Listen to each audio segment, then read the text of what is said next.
Good evening, friends. This video to highlight important GST changes as proposed in Finance Bill 2022. There are 24 clauses, clause number 99 to clause number 123 in Finance Bill 2022 is referred for GST changes, proposed as a GST changes in GST law. See GST Act, IGST Act, UTGST Act, and respective state GST Act. Now, what are these changes which are being proposed? Let's start with importantly that input tax credit is very important pillar of GST. When GST got introduced, it was envisaged there would be seamless flow of credit. But over a period of time, the day GST got introduced, हमने देखा seamless flow of credit मिलती ही नहीं है. Having said that, हमें सबसे पहले एक चीज समझनी पड़ेगी इस बजट में, इस फाइनेंस बिल 2022 में, what they are referring for GST ITC, the two-way communication, supplier furnishing outward supply and communicated to the recipient, and recipient then is being empowered. He can add, modify, delete. ये two-way communication अब खत्म हो गया, अब नहीं रहेगा. And there are lot many changes in finance bill which is referred that two-way communication for GST return filing for availing ITC is being done away with. अब क्या हुआ, कैसे हुआ, हम डिस्कस करते हैं. बिफोर आई स्टार्ट एक चीज और मैं ड्रॉ करना चाहूंगा. जब जीएसटी आया था तब हमने जीएसटी में ऑटोमाइज्ड जीएसटी रिटर्न सिस्टम की बात की थी. वो क्या था कि सप्लायर अपना आउटवर्ड सप्लाई GSTR1 में दिखाएगा by 10th of next month. जो रिसिपिएंट के लिए GSTR2A में ऑटो पॉपुलेट हो जाएगा. रिसिपिएंट जब अपना GSTR2 भरेगा bye 15th of next month, अगर उसे कोई ट्रांजैक्शन ऐड करनी है, मॉडिफाई करनी है या डिलीट करनी है, so recipient was given power add, modify, delete. जो उसके GSTR2A में ऑटो पॉपुलेट हो रहा था, उसके बाद वो फाइनलाइज करेगा और अपना GSTR2 भरेगा 15th of next month. अगर रिसिपिएंट ने कोई ट्रांजैक्शन ऐड, मॉडिफाई और डिलीट की तो वो GSTR1A में सप्लायर के लिए ऑटो पॉपुलेट हो जाएगा. सो सप्लायर को अब क्या करना है, आइदर से एक्सेप्ट करना है या रिजेक्ट करना है by 17th of next month. And then 20th of next month हम अपना GSTR3 था पहले, जो अब GSTR3B है अंडर सेक्शन 39, वो हम फाइल करेंगे. ये system automised GST return system. और कई रिलेवेंट सेक्शन थे. सेक्शन 37 GSTR1 के लिए, 38 GSTR2 के लिए, 39 GSTR3 के लिए था, पर अब GSTR3B है उसके अंदर. And this is also being decided by Honorable Supreme Court in the case of Bharti Airtel and AAP and Company. GSTR3B is a return under Section 39. Section 41, 42, 43 and 43A को introduce किया गया था CGST amendment act 2018 के जरिए, but 43A कभी भी notify नहीं हुआ, कभी भी इफेक्टिव हमारे ऑपरेशन में नहीं आया. सो अब इस पर्टिकुलर फाइनेंस बिल 2022 को अगर आप देखें और GST रिटर्न की जो two-way communication supplier to the recipient and recipient then certifying the same, ये two-way communication अब खत्म. इनने कई चीजें इस फाइनेंस बिल में डाली हैं. जब ITC क्रेडिट अगर बायर ने लेनी है, रिसिपिएंट ने लेनी है, तो उसे ये इंश्योर करना पड़ेगा कि उसका सप्लायर टैक्स कॉम्प्लायंट है, वो प्रॉपरली अपना रिटर्न फाइल करता है, टाइमली फाइल करता है, करेक्टली फाइल करता है, otherwise as a buyer, as a recipient आपको क्रेडिट नहीं मिलेगी। कई सेक्शन थे जो मैचिंग एंड मिसमैचिंग की बात करते थे कि सप्लायर ने अपनी आउटवर्ड सप्लाई दिखाई, गलत दिखा दी या उसने दिखाई ही नहीं, तो अब आपके पास कोई ऑप्शन नहीं होगा कि आप उस प्रोविजनल क्रेडिट को ले पाएंगे। अब कोई ऐसा ऑप्शन नहीं होगा। अब बायर की क्रेडिट इस बात पे डिपेंडेंट है कि सप्लायर ने करेक्टली आउटवर्ड सप्लाई अपने जीएसटीआर 1 में टाइमली दिखाई है या नहीं दिखाई है। अगर वो नहीं दिखाई है तो आपको as a buyer, as a recipient वो क्रेडिट नहीं मिलेगी। इन सेक्शन 38 जो हुआ करता था जीएसटीआर 2 के लिए, उसको पूरा सब्स्टिट्यूट कर दिया। यानी ऐड, मॉडिफाई, डिलीट जो हम करते थे, जीएसटीआर 2A में ऑटो पॉपुलेट होगा। जीएसटीआर 2 जब आप फाइल करेंगे तो ऐड, मॉडिफाई, डिलीट कर सकते हैं। ये सारे ऑप्शन खत्म, अब सब्स्टिट्यूट कर दिया गया है। और सब्स्टिट्यूटेड सेक्शन 38 में क्या प्रोविजन है वो हम डिस्कस करेंगे। सेक्शन 42, 43 एंड 43A इनको भी ऑमिट कर दिया गया। ये सारी जो ऑमिशन हुई हैं, और सेक्शन 38 जिसको सब्स्टिट्यूट किया गया है, उसका एक थीम लाइन है कि टू वे जो कम्युनिकेशन था सप्लायर एंड रिसिपिएंट का, वो अब खत्म। अब रिसिपिएंट बायर को क्रेडिट तभी मिलेगी जब सप्लायर टाइमली करेक्ट जीएसटीआर 1 भरेगा। तो अब हम डिस्कस करने वाले हैं ऐसे कौन कौन से चेंजेस फाइनेंस बिल में प्रपोज हुए हैं जो जीएसटी के ऊपर चेंज लाने वाले हैं। Let's start with the very first change. For availing credit under section 16 subsection 2 there were 4 condition. पहले 4 कंडीशन क्या थी? एज ए बायर आपके पास टैक्स इनवॉइस की कॉपी होनी चाहिए। सेक्शन 16 सबसेक्शन 2 सब क्लॉज ए। बी ये था कि आपने गुड्स एंड सर्विसेज रिसीव कर लिए हों। सी आपके सप्लायर ने टैक्स का पेमेंट कर दिया हो, चाहे ई कैश लेजर से चाहे ई क्रेडिट लेजर से। And section 16 subsection 2 clause D में यह था as a buyer, as a recipient आप रेगुलरली जीएसटी का रिटर्न भर रहे हैं। As a recipient you are regularly filing GST return.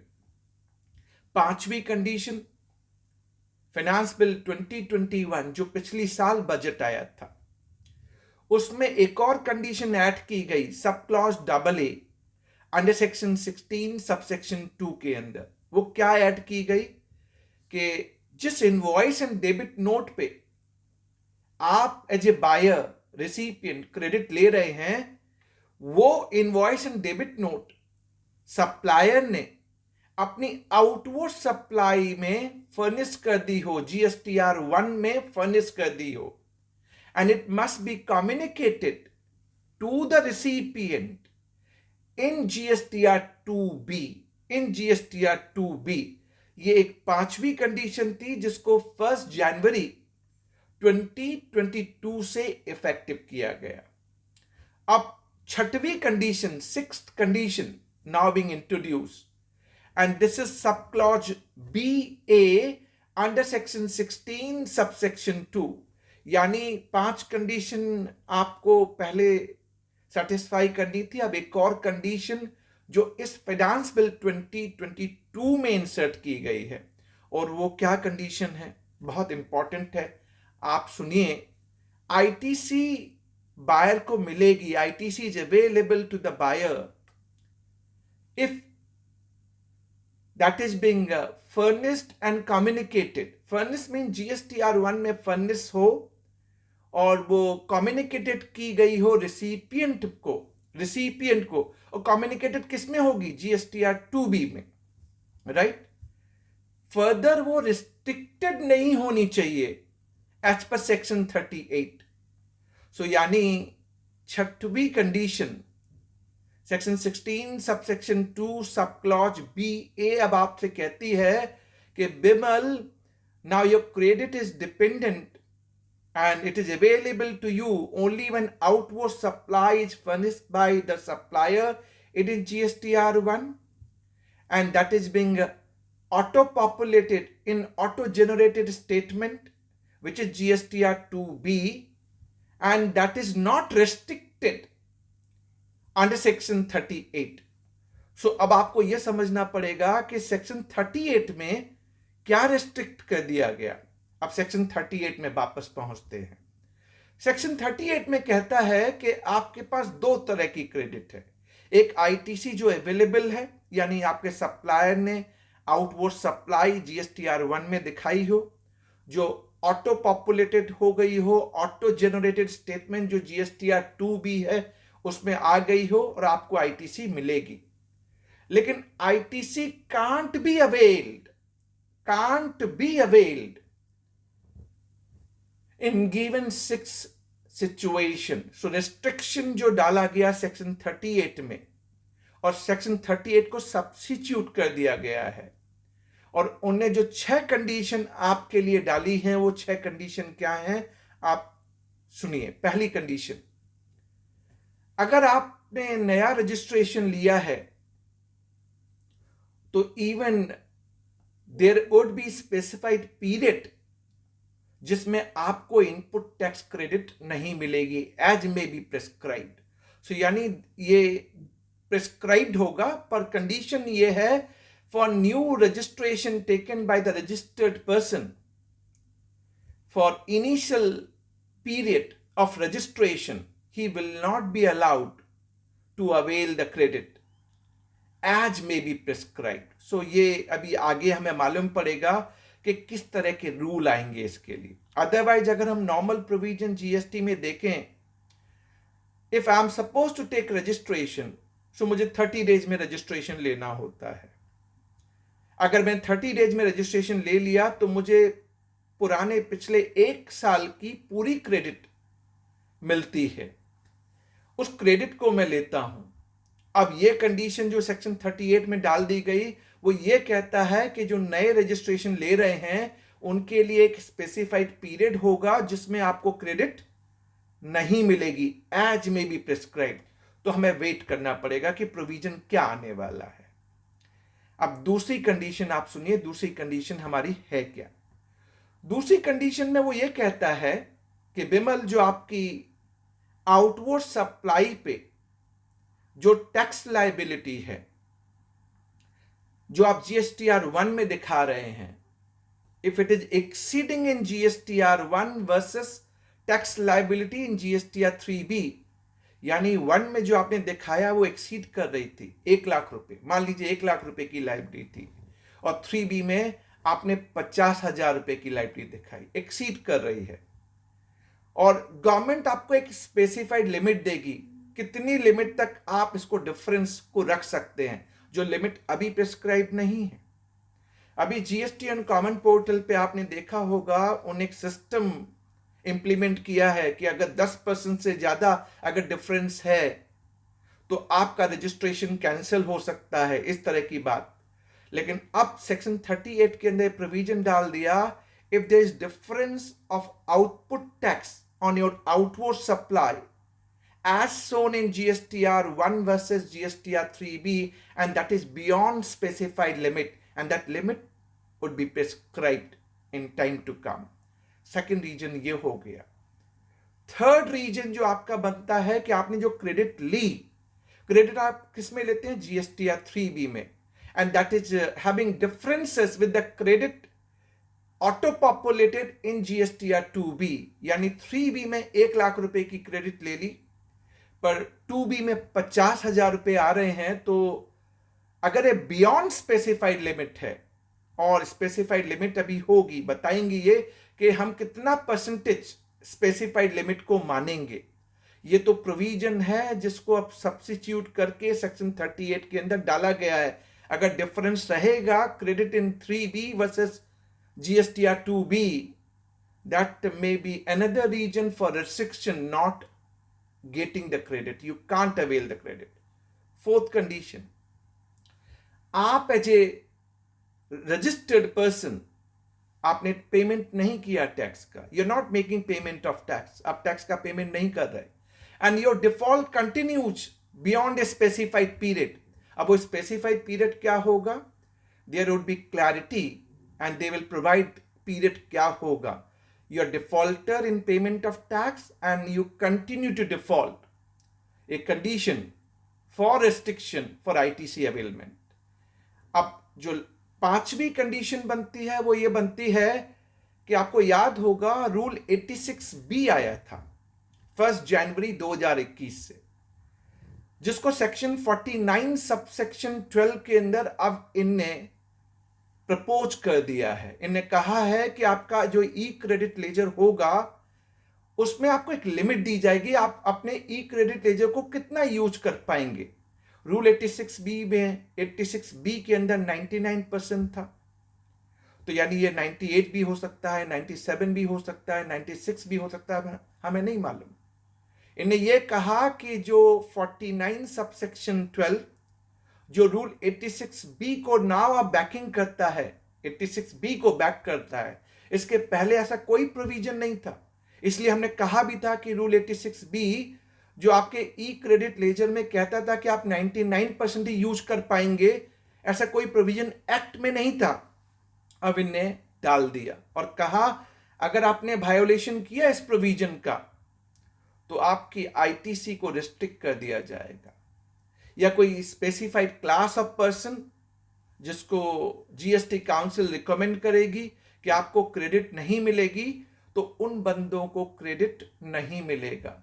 तो यानी आपने इस बात को समझ लिया होगा कि अब आपको 6 कंडीशन सेटिस्फाई करनी है, 6 condition you need to satisfy.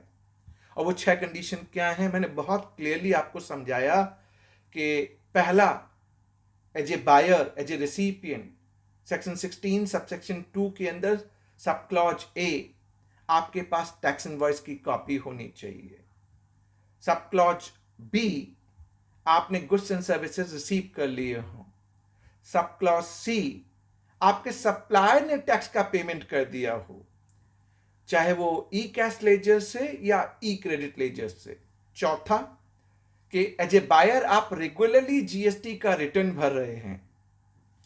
पांचवी कंडीशन जो 1 जनवरी 2022 से डाली गई, sub clause double A under section 16 subsection 2, आपने जिस इनवॉइस और डेबिट नोट पे क्रेडिट लिया है वो इनवॉइस आपके सप्लायर ने अपनी आउटवर्ड सप्लाई में GSTR 1 में फर्निश कर दिया हो, and it must be communicated to the buyer, to the recipient in GSTR 2B।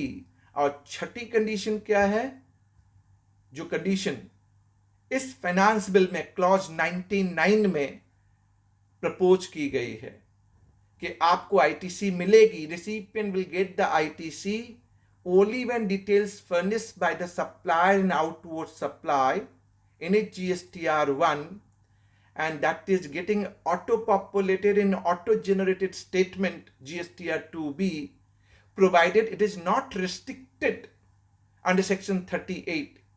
So यानी 2B के अंदर जो क्रेडिट आपकी आ रही है, एक अवेलेबल क्रेडिट होगी और एक क्रेडिट जो आप अवेल्ड नहीं कर सकते फॉर दीज रेस्ट्रिक्शन।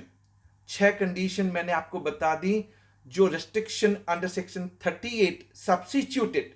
अब सेक्शन 38 को सब्स्टिट्यूट कर दिया गया, पुराने जो प्रोविजन सेक्शन 38 के सारे साफ, क्योंकि अब टू वे कम्युनिकेशन खत्म, there is no two way communication. Substituted 38 अब आपसे यह कह रहा है read all along with कि आपको सेक्शन 41 भी रीड करना है, सेक्शन 42, 43, 43A, 42, 43, 43A, इन तीनों सेक्शन को ऑमिट कर दिया गया, क्योंकि अब जो ऑटोमेटेड जीएसटी रिटर्न सिस्टम की हमने बात की थी वो सब खत्म, टू वे कम्युनिकेशन खत्म, it is now one way. आपका सप्लायर टैक्स कॉम्प्लायंट होना चाहिए, टाइमली रिटर्न भरे और करेक्टली भरे। अगर ये चीजें नहीं हैं तो आपको क्रेडिट नहीं मिलेगी। सीमलेस फ्लो ऑफ क्रेडिट का कॉन्सेप्ट था, प्रोविजनल क्रेडिट का कॉन्सेप्ट था। We are now dependent on supplier, know your supplier. एक पहला चेंज मैंने क्लॉज 99 में आपको यह बताया। दूसरा चेंज मैं क्लॉज 99 में आपको बताऊं। सेक्शन 16 सबसेक्शन 2 क्लॉज सी में प्रोविजन है कि आपको क्रेडिट तब मिलेगी जब आपके सप्लायर ने टैक्स का पेमेंट कर दिया हो, चाहे उसने ई कैश लेजर से किया हो या ई क्रेडिट लेजर से किया हो। हम क्या फेस कर रहे हैं, what problem we are facing today, that even after collecting the tax supplier ने जमा नहीं कराया, तो क्या बायर्स को क्रेडिट नहीं मिलेगी, रिसिपिएंट को क्रेडिट नहीं मिलेगी? It is bona fide. See, bona fide recipient है, बोनाफाइड बायर है। हमसे यह कह दिया गया कि सप्लायर ने टैक्स का पेमेंट ले लिया और सप्लायर ने डिफॉल्ट किया, लेने के बाद भी उसने जमा नहीं कराया, तो गवर्नमेंट को तो टैक्स नहीं मिला। Quite obvious and logical. Government वो आपको क्रेडिट कैसे देना चाहेगी? सेक्शन 16 सबसेक्शन 2 क्लॉज सी इसी की बात करता है। बट अब जो हमारे लिए प्रैक्टिकल प्रॉब्लम है, जो हम फेस कर रहे हैं, तो इस फाइनेंस बिल 2022 में क्या आया, लिसन केयरफुली नाउ। पहला उन्होंने डाल दिया कि सेक्शन 16 सबसेक्शन 2 क्लॉज सी में जो रेफरेंस था सेक्शन 43A का, पहले उसको ऑमिट कर दिया गया। क्वाइट ऑब्वियस, 43A आया था CGST अमेंडमेंट एक्ट 2018 से, पर कभी नोटिफाई हुआ ही नहीं। अब टू वे कम्युनिकेशन खत्म, तो अल्टीमेटली 43A का रिलेवेंस रह भी नहीं जाता, तो 43A को ऑमिट कर दिया। सेक्शन 41 को अब इन्हें प्रॉपरली सब्स्टिट्यूट किया और उसमें दो बातें कही कि प्रोविजनल क्रेडिट का कॉन्सेप्ट खत्म। जो इंपॉर्टेंट पार्ट है, जो with reference to section 16 subsection 2 clause C में आपको देखना है, वो उन्हें क्या कहा?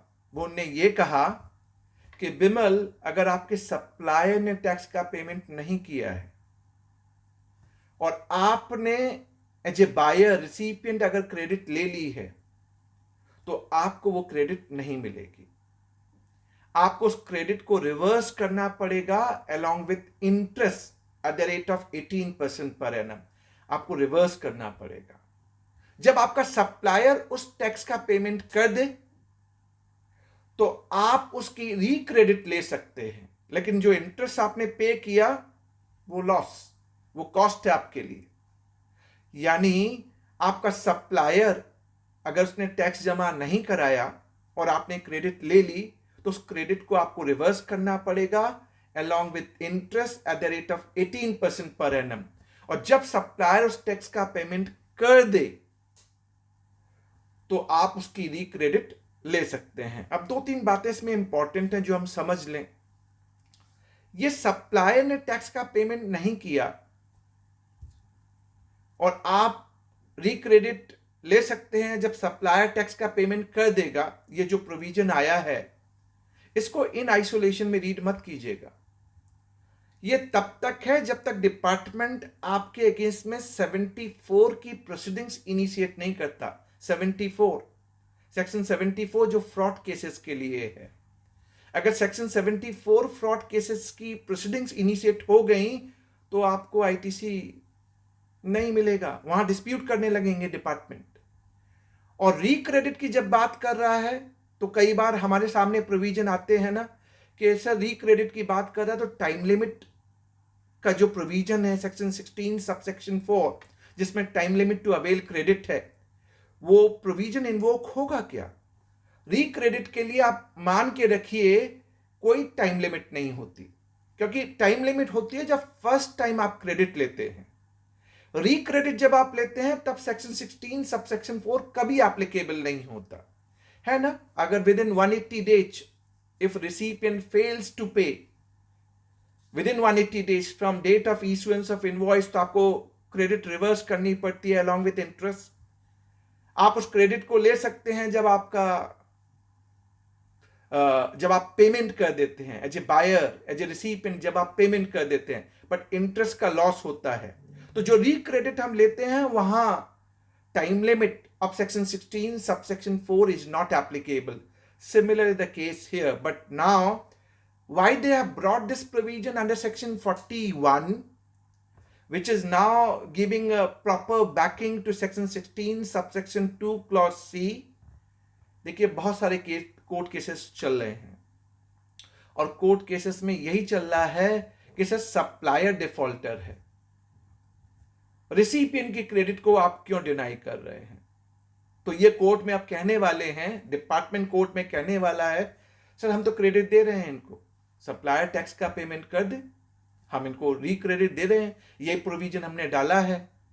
और इनने इसी बात को सेक्शन 41 के अंदर डाल दिया कि you can avail recredit, reavail the credit provided that supplier who did not pay at first go is paying the tax, but जो आपने इंटरेस्ट पे किया होगा वो आपके लिए कॉस्ट, आपके लिए वो लॉस है। थर्ड पार्ट जो क्लॉज 99 का है, देखिए एक वीडियो ऑलमोस्ट अभी मैं कैरी ऑन कर रहा हूं, अभी भी मैंने खत्म नहीं किया, ऑलमोस्ट 26 मिनट का हो गया है, मे बी और 3-4-5 मिनट मैं लूंगा इस वीडियो को खत्म करने के लिए, जिसमें सिर्फ एक ही क्लॉज का मैंने डिस्कशन किया है। तो लेट मी फर्स्ट फिनिश, फिर मैं अपनी बात रखूंगा आपके सामने। Section 16 subsection 4 time limit to avail credit क्या होती थी? Earliest of two date, due date of furnishing return under section 39 GSTR 3B for the month of September following the end of financial year। तो किसी relevant financial year का अगर आप credit लेना चाहते हैं then it would be at most by due date of furnishing GSTR 3B under section 39 of September of next financial year or date of furnishing annual return, इन दोनों में whichever is earlier। अब provision क्या amend किया जाएगा और जो propose किया गया फाइनेंस बिल 2022 में, उन्होंने कहा कि ये जो due date furnishing return under section 39 for the month of September, इसको डिलीट कर दिया और कह दिया by 30th November of next financial year. तो किसी भी फाइनेंशियल ईयर की आप बात कर रहे हैं तो 30 नवंबर जो नेक्स्ट फाइनेंशियल ईयर में आएगा वहां तक की लिमिट आपके लिए डाल दी। सो अब reference of 3B, due date furnishing under section 39, ये सारा इनने हटा दिया। अब फ्लैट 30th नवंबर तक कर दिया गया ऑफ नेक्स्ट फाइनेंशियल ईयर। और date of furnishing annual return की डेट तो बाय डिफॉल्ट 31 दिसंबर होती है। तो हर हाल में आपकी टाइम लिमिट जो होगी for availing credit on invoice और debit note pertaining to any particular financial year, that would be 30th November of next financial year।